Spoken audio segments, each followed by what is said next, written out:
All right, so this is example 2. So we're going to do the same steps in order to find the answer for this question. So again, we're taking 3 steps. We're finding the slope, finding what point slope form is, and then converting that into slope-intercept form. So again, step 1 is to find the slope.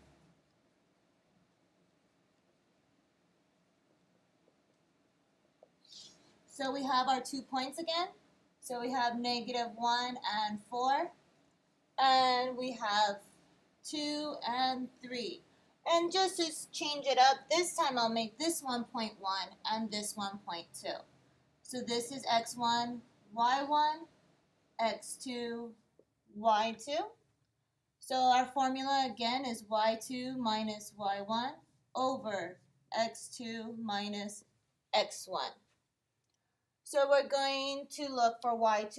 Oops, I made a mistake right there. Sorry, y2. And my y2 is 4 minus y1 is 3 over x2 is -1 minus x1 is 2. Different signs, so I'm going to subtract. 4 minus 3 gives me a +1 because the 4 is bigger. Same sign, so I'm going to add and keep. So 1 plus 2 gives me a 3. Since they're both negative, I'm going to have a negative. I can't simplify that any further, so my slope is going to be -1 over 3. From here, we're going to use our point slope form. So point slope form.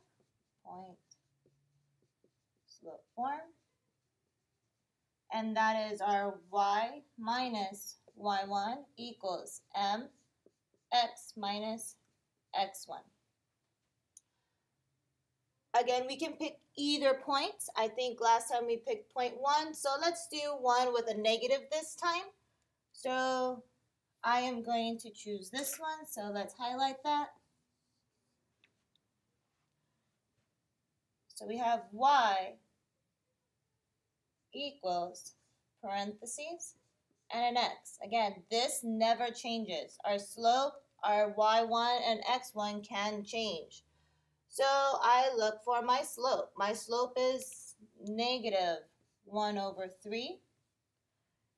Our x is going to be -1. So when I put it into my formula, I have a +1 because I had x minus a -1. A negative and a negative give me a +1.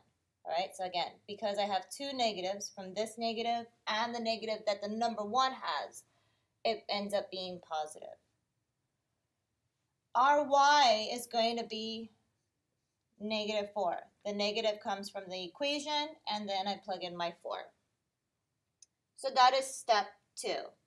Step 3 is to do our slope-intercept form. So step 3 is our slope-intercept form.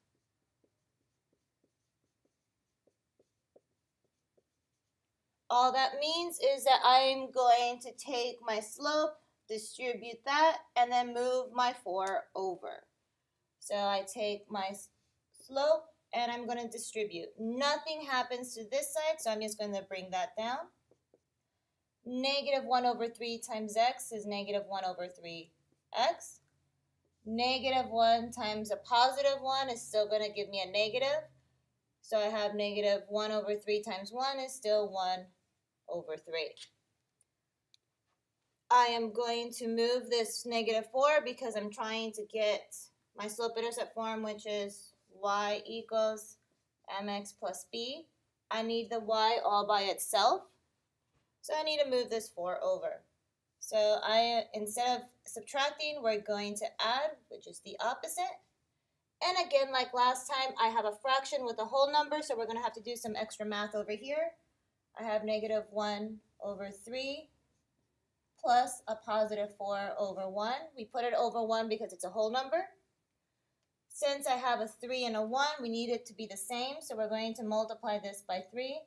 And whatever we do to the bottom, we have to do to the top. So I get -1 over 3 plus 4 times 3 is 12. And 1 times 3 is 3. I have different signs, so I'm going to subtract. 12 minus 1 is 11 over 3. And because a 12 is bigger, it's going to end up being a positive. So this ends up being y, this becomes a 0, equals negative 1 over 3x.